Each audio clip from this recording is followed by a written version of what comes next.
अपना चैनल देखिए दोस्तों, आज मैं आप लोगों के लिए लेकर आ गया हूँ जी एकदम। देखिए हिंदी का ISC ICOM आर्ट सभी के लिए, ठीक है। हिंदी का है जो इसका हमारा चैप्टर 7 है और नाम है उसका क्या है, ओ सदा नीरा। क्या है? ओ सदा नीरा, ठीक है। तो देखिए हमारा जो है आज का सेशन बहुत ही झकास चलने वाला है, तो आप लोग पूरा सेशन से जुड़े रहिए। अगर हमारे चैनल से ज्वाइन नहीं किए हैं तो ज्वाइन करके बेल आइकन को प्रेस कर लीजिए। दोस्तों इतने दिनों से वीडियो ना आने का कारण था क्योंकि मेरा एग्ज़ाम चल रहा था, ठीक है। और आज जो है एग्ज़ाम ख़त्म हो चुका है, तो आप लोगों से जुड़ गया हूँ और आज से बहुत ही तगड़ी क्लास चलेगी। और कल से आप लोगों का जो है लाइव क्लास चलेगा, ठीक है।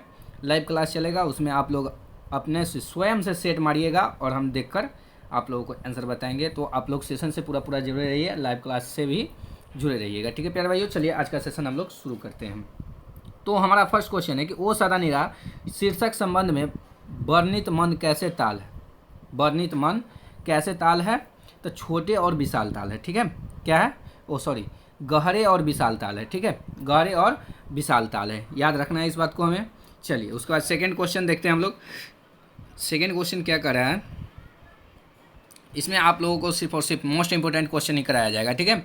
तो आप लोग जुड़े रहिए पूरे सेशन से। देखिए कि ओ सदा नीरा निबंध किस पुस्तक से लिया गया है। ओ सदा नीरा निबंध जो है किस पुस्तक से लिया गया है, तो ये जो है बोलते छंद से लिया गया है, ठीक है। ओ सदा नीरा जो है बोलते छंद से लिया गया है और इसके विषय में हम लोग पूर्ण रूप से जानकारी प्राप्त करेंगे आज। देखिए गंडक नदी की जल सदियों से, गंडक नदी की जल जो है सदियों से चंचल रहा है, ठीक है। क्या रहा है? चंचल रहा है। तो हमारा सटीक आंसर हो जाएगा इसके माध्यम से। आप लोगों का सटीक आंसर क्या हो जाएगा? ऑप्शन बी हो जाएगा। Option B is the correct answer, ठीक है प्यारे भाइयों। उसके बाद देखिएगा अगला क्वेश्चन कह रहा है हमारे 4 नंबर क्या कह रहा है कि सरायामन ताल का जल कैसा है। सरायामन ताल का जल जो है कैसा है, तो इसका जो है जल स्थिर है, ठीक है। सरायामन ताल का जल जो है स्थिर है, ठीक है प्यारे भाइयों। उसके बाद है कि वसुंधरा भोगी मानव, ठीक है। वसुंधरा भोगी मानव और धर्मांध मानव एक ही सिक्के के दो पहलू है। यह पंक्ति किसके द्वारा लिखी गई है? 2021 के IE में पूछा गया है, इंटरमीडिएट ऑफ आर्ट्स में, ठीक है।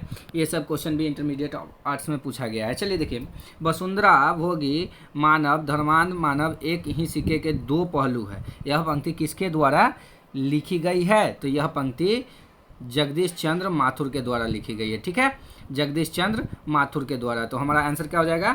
आंसर डी हो जाएगा, ठीक है प्यारे भाइयों। चलिए उसके बाद नेक्स्ट क्वेश्चन देखिए 6 नंबर क्वेश्चन क्या करा है कि रामपुरबा कहाँ है। रामपुरबा कहाँ है? तो रामपुरबा जो है ना हमारा जी मुखिया ने कहा था। सॉरी भीतिहरवा, ठीक है। भीतिहरवा। रामपुरबा कहाँ है? तो भीतिहरवा के पास है, ठीक है। रामपुरबा कहाँ है? तो भीतिहरवा के पास है, ठीक है प्यारे भाइयों। कहाँ है? तो भीतिहरवा के पास। Option A is the correct answer. उसके बाद देखिएगा नेक्स्ट क्वेश्चन कि गांधी जी को महुए के पेड़ के नीचे किसने जगह दी। गांधी जी को महुए के पेड़ के नीचे किसने? तो महंत। कौन? मठ के महंत ने। ऑप्शन सी हो जाएगा। क्या हो जाएगा हमारा? ऑप्शन सी हो जाएगा। Option C is the correct answer हो जाएगा, ठीक है प्यारे भाइयों। Option C is the correct answer हो जाएगा। चलिए उसके बाद नेक्स्ट क्वेश्चन देखिएगा कि गांधी जी की झोपड़ी ... ने जला दिया था। गांधी जी की झोपड़ी को जला दिया था। कौन जलाया था? तो गांधी जी की झोपड़ी को कौन जलाया था? तो जी ऑप्शन सी हो जाएगा। इसका भी ऑप्शन सी हो जाएगा। और कौन जलाया था? तो एमन साहब के कर्मचारियों ने। कौन जलाया था? तो एमन साहब के कर्मचारियों ने, ठीक है। Option C is the correct answer. चलिए उसके बाद देखिए नेक्स्ट क्वेश्चन है 9 नंबर कि बहुजन संप्रेषण के माध्यम क्या कर रहा है? बहुजन संप्रेषण के माध्यम पुस्तक किसने लिखी, ठीक है। बहुजन संप्रेषण के माध्यम पुस्तक किसने लिखी? तो जगदीश चंद्र माथुर ने, ठीक है। जगदीश चंद्र माथुर ने लिखी, ठीक है प्यारे भाइयों। उसके बाद नेक्स्ट क्वेश्चन है हमारा 10 नंबर।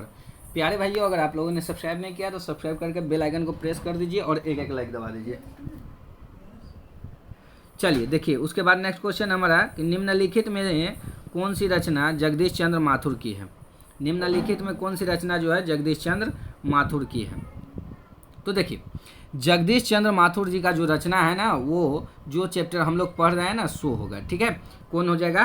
तो ओ सदा नीरा हो जाएगा, ठीक है। क्या हो जाएगा? ओ सदा नीरा हो जाएगा। ठीक है, ओ सदा नीरा हो जाएगा, हमारा ऑप्शन सी हो जाएगा करेक्ट आंसर। चलिए देखिए उसके बाद नेक्स्ट क्वेश्चन है, ये देखिए ये आईएससी में पूछ चुका है। ठीक है, आईएससी में तो ओ सदा नीरा शीर्षक पाठ किस विद्या के अंतर्गत आता है? ओ सदा नीरा शीर्षक पाठ जो है किस विद्या के अंतर्गत आता है? तो ये आता है निबंध के अंतर्गत। ठीक है, option A is the correct answer हो जाएगा। ठीक है, चलिए निबंध के अंतर्गत आता है। उसके बाद है नेक्स्ट क्वेश्चन है हमारा 12 नंबर, जगदीश चंद्र माथुर मूलतः क्या थे? तो जगदीश चंद्र माथुर जो थे मूलतः क्या थे? तो नाटककार थे। क्या थे? नाटककार थे। ऑप्शन सी हो जाएगा। क्या हो जाएगा? ऑप्शन सी हो जाएगा, नाटककार। चलिए उसके बाद देखिएगा, ओ सदा निबंध बिहार के किस क्षेत्र की संस्कृति पर लिखी गई है? बिहार के किस क्षेत्र के संस्कृति पर लिखी गई है? ठीक है, 13 नंबर क्वेश्चन कर रहा है, तो चंपारण के संस्कृति पर लिखी गई है। ठीक है, कहाँ के संस्कृति पर? तो चंपारण के, इसलिए हमारा आंसर जो हो जाएगा option D is the correct answer हो जाएगा। चलिए देखिए उसके बाद अगला क्वेश्चन हमारा 14 नंबर कह रहा है कि चंपारण क्षेत्र में बाढ़ का मुख्य कारण क्या है? तो चंपारण क्षेत्र में बाढ़ का मुख्य कारण जंगलों का कटना है। ठीक है, जंगलों का कटना है। उसके बाद है कि माथुर जी किस राज्य के शिक्षा सचिव नियुक्त हुए? माथुर जी किस राज्य के शिक्षा सचिव नियुक्त हुए? तो मध्य प्रदेश का। ठीक है, किसका? तो मध्य प्रदेश का, ऑप्शन ए हो जाएगा करेक्ट आंसर। ठीक है, मध्य प्रदेश का शिक्षा सचिव नियुक्त हुए। उसके बाद है अगला क्वेश्चन कि ओ सदा नीरा पाठ के अनुसार गांधी जी ने आश्रम विद्यालय कहाँ स्थापित किया था? ओ सदा नीरा पाठ के अनुसार गांधी जी ने आश्रम विद्यालय कहाँ स्थापित किए थे? तो बहरवा, मधुबन और भितिहरवा। ठीक है, बहरवा, मधुबन और भितिहरवा में। ठीक है, चलिए देखिए उसके बाद नेक्स्ट क्वेश्चन है हमारा 17 नंबर। अब 17 नंबर क्वेश्चन कह रहा है हम लोग से कि अंग्रेज ठेकेदारों ने किस चीज़ की खेती का विस्तार किया? किस चीज़ की खेती का विस्तार किया? तो आप लोगों को याद होगा नील का। ठीक है, क्या चीज़ का? तो नील के खेती का विस्तार किया था। ठीक है, इसलिए हमारा ऑप्शन जो है बी हो जाएगा। चलिए B is the correct answer. चलिए देखिए उसके बाद है अगला क्वेश्चन 18 नंबर क्वेश्चन। अब 18 नंबर क्वेश्चन क्या कह रहा है? तो कह रहा है कि राजा हरि सिंह देव को गयासुद्दीन तुगलक का सामना कब करना पड़ा? राजा हरि सिंह देव को गयासुद्दीन तुगलक का सामना कब करना पड़ा? तो हो गया हमारा 1325 में। ठीक है, कब? 1325 में। ठीक है, option C is the correct answer हो जाएगा। ठीक है, option C is the correct answer हो जाएगा, याद रखना है 1325 में। उसके बाद है कि उसके बाद अगला क्वेश्चन कह रहा है कि धागरों को नील की खेती के सिलसिले में कब लाया गया? धागरों को नील की खेती के सिलसिले में कब लाया गया था? 18वीं सदी के अंत में। ठीक है, 18वीं सदी के अंत में। चलिए 18वीं शताब्दी कहिए चाहे सदी कहिए, बतवाइज द सेम बट डिफरेंस थोड़ा मोड़ा। चलिए देखिए उसके बाद नेक्स्ट क्वेश्चन देखिएगा आप लोग 20 नंबर कह रहा है कि पुंडलिक जी कौन थे? पुंडलिक जी कौन थे? तो पुंडलिक जी कौन थे जानते हैं ना आप लोग? शिक्षक थे। ठीक है, पुंडलिक जी कौन थे? शिक्षक थे। अब option B is the correct answer हो जाएगा।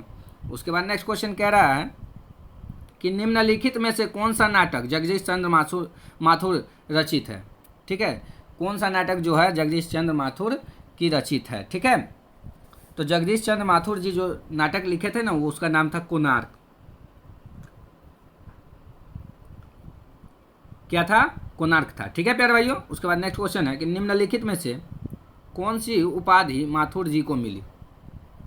निम्नलिखित में से कौन सी उपाधि जो है माथुर जी की मिली? तो विद्यावारिधि की। ठीक है, विद्यावारिधि की उपाधि जो है माथुर जी को मिला था। ठीक है, चलिए देखिए उसके बाद नेक्स्ट क्वेश्चन देखिएगा आप लोग 23 नंबर क्या कह रहा है कि माथुर जी को भितिहरवा पहुंचने पर कौन मिले? माथुर जी को भितिहरवा पहुंचने पर कौन मिले? तो पुंडलिक जी। कौन मिले? पुंडलिक जी मिले। ठीक है, याद रखना है इस बात को। पुंडलिक जी ने निर्भीकता किससे सीखी? पुंडलिक जी ने निर्भीकता किससे सीखे? तो गांधी जी से। ठीक है, किससे? गांधी जी से। गांधी जी से निर्भीकता सीखे। कौन? तो पुंडलिक जी। उसके बाद नेक्स्ट क्वेश्चन कह रहा है कोणार्क वंश के राजा हरि सिंह को किसका मुकाबला करना पड़ा? तो गयासुद्दीन तुगलक का। ठीक है, अभी अभी पढ़े ना हम सब 1325 में गयासुद्दीन तुगलक से राजा हरि सिंह से, मतलब राजा हरि सिंह को गयासुद्दीन तुगलक से कब लड़ा गया था? तो 1325 ईस्वी में। ठीक है, याद रखना है। चलिए उसके बाद है कि चंपारण में धांगर कहाँ से आए। चंपारण में धांगर जो थे कहाँ से आए, तो छोटा नागपुर से। ठीक है, कहाँ से आए, छोटा नागपुर से। Option C is the correct answer. चलिए उसके बाद है कि गांधी जी चंपारण में कब आए। गांधी जी चंपारण में कब आए, तो अप्रैल 1917 में। ठीक है, अप्रैल 1917 में आंसर हो जाएगा हमारा ऑप्शन डी। ठीक है, चलिए देखिए उसके बाद नेक्स्ट क्वेश्चन है तिनकठिया प्रथा का संबंध है। तो तिनकठिया प्रथा का संबंध जो है ना नील के खेती से है। ठीक है, किससे है, तो नील के खेती से है। चलिए उसके बाद नेक्स्ट क्वेश्चन है हमारा कि ओ सदा निरा शीर्षक पाठ के अनुसार सन 1962 की बाढ़ का दृश्य जिन्होंने देखा उन्हें रामचरितमानस में किसके क्रोध रूपी नदी की बाढ़ याद आई होगी। तो देखिए इसका जो कहना है कि ओ सदा निरा शीर्षक पाठ के अनुसार सन 1962 की बाढ़ का दृश्य जिन्होंने देखा है उन्हें रामचरितमानस के किसके क्रोध रूपी नदी का बाढ़ याद आई होगी, तो केकई। ठीक है, किसका, केकई। ठीक है, केकई। चलिए प्यारे भाइयों उसके बाद नेक्स्ट क्वेश्चन देखेंगे हम लोग कि जगदीश चंद्र माथुर ने किए विश्वविद्यालय से MA उत्तीर्ण किया, यहाँ देना चाहिए था किस। ठीक है, किस विश्वविद्यालय से MA उत्तीर्ण किया। ठीक है, चलिए देखिए तो कौन से विश्वविद्यालय से MA उत्तीर्ण किए थे, तो इलाहाबाद विश्वविद्यालय से। ठीक है, इलाहाबाद विश्वविद्यालय से। उसके बाद नेक्स्ट क्वेश्चन हो जाएगा हमारा 31 नंबर। ओ सदा निरा शीर्षक पाठ के अनुसार सुल्तान ने घोड़े से उतरकर किस पर आघात किया था। ठीक है, किस पर आघात किया था, तब विशाल बिटप के तने पर। ठीक है, विशाल बिटप के तने पर। ठीक है प्यारे भाइयों उसके बाद नेक्स्ट क्वेश्चन देखिए, कह रहा है कि मठ के महंत ने गांधी जी को कहाँ शरण दी, तो मठ के महंत ने गांधी जी को एक महुए के पेड़ के नीचे शरण दिए। ठीक है, एक महुए के पेड़ के नीचे शरण दिए। चलिए देखिए उसके बाद है अगला क्वेश्चन, कह रहा है कि जगदीश चंद्र माथुर का जन्म हुआ था। जगदीश चंद्र माथुर का जन्म कब हुआ था, तो 16 जुलाई 1917 को। ठीक है, 16 जुलाई 1917 को। हमारा ऑप्शन जो है ए हो जाएगा। ठीक है, क्या हो जाएगा, ए हो जाएगा। हमारा ऑप्शन क्या हो जाएगा, ए हो जाएगा, याद रखना है। उसके बाद वैशाली महोत्सव का बीजारोपण किया गया। वैशाली महोत्सव का बीजारोपण किया गया तो जगदीश चंद्र माथुर ने। ठीक है, बीजारोपण किया तो जगदीश चंद्र माथुर ने किया। ठीक है, किसने किया, जगदीश चंद्र माथुर ने। चलिए दोस्तों हमारा लास्ट क्वेश्चन है आज का, क्या कर रहा है कि दक्षिण बिहार में पाया गया जिले से किस जाति के लोगों को चंपारण में नील की खेती के लिए लगाया जाता था। किस जाति के लोगों को चंपारण में नील के खेती के लिए, तो भुइयाँ। ठीक है, भुइयाँ जाति के लिए। ठीक है, किस जाति के लिए, भुइयाँ जाति के लिए। इसलिए हमारा ऑप्शन जो हो जाएगा डी हो जाएगा। D is the correct answer. प्यारे भाइयों अगर आप लोग नए हैं चैनल पर तो सब्सक्राइब करके बेल आइकन को प्रेस कर लीजिए। और हाँ चलिए आप लोगों को दिखा देते हैं कि PDF आप लोगों को कहाँ पर मिलेगा। ठीक है, तो प्यारे भाइयों हम लोगों को सबसे पहले गूगल पर आना है। गूगल पर आने के बाद सर्च करना है स्टडी सिलेबस। क्या, स्टडी सिलेबस प्रवीण कुमार। ठीक है, PRAVEEN प्रवीण, ओ सॉरी PR न दबाया था, PR प्रवीण और कुमार। ठीक है, तो इतना आपको सर्च मारते हैं, देखिए ये सर्च मारते हैं आप लोगों को ऐसा इंटरफेस आएगा। ऐसा इंटरफेस आएगा, इस पर जो है क्लिक कर देना है। ठीक है, इस पर क्लिक करने के बाद आप लोग देख लीजिए, क्लिक करने के बाद ये खुल गया। और खुलने के बाद देखिए आप लोगों को अगर हिंदी का PDF चाहिए तो देखिए यहाँ पर 12th ISC दिया हुआ है ना, दिया हुआ, तो इस पर क्लिक कर देना है। इसको क्लिक करने के बाद देखिए ये खुल गया, इस प्रकार का प्रचार है। तो आप लोग यहाँ पर बंद पर दबाइए। ठीक है, कहाँ पर दबाइएगा, बंद पर। तो बंद दबा दिए हम, तो बंद हो गया। अब देखिए ये खुल गया। अब आपको चाहिए हिंदी का तो हिंदी, यहाँ इंग्लिश चाहिए, मैथ चाहिए, फिजिक्स चाहिए, केमिस्ट्री चाहिए। और आर्ट्स वालों को 12th आर्ट्स में एंट्री कर जाइएगा, वहाँ पर मिल जाएगा। ठीक है, चलिए देखिए तो आप लोगों को हिंदी का दिखा देते हैं। हिंदी का दिखा देते हैं। हिंदी का देखिए आ गया है चैप्टर 1 बातचीत, उसने कहा था संपूर्ण क्रांति, अर्धनारीश्वर, रोज, सभी चैप्टर वाइज चैप्टर आप लोगों को PDF दे दिया गया, एक लेख और एक पत्र। और आज जो है ओ सदा निरा चल रहा है ना, आज जो है कौन चल रहा है, वो सदा नीरज चल रहा है, तो यहाँ पर आप लोग देख सकते हैं 7वां नंबर चैप्टर है।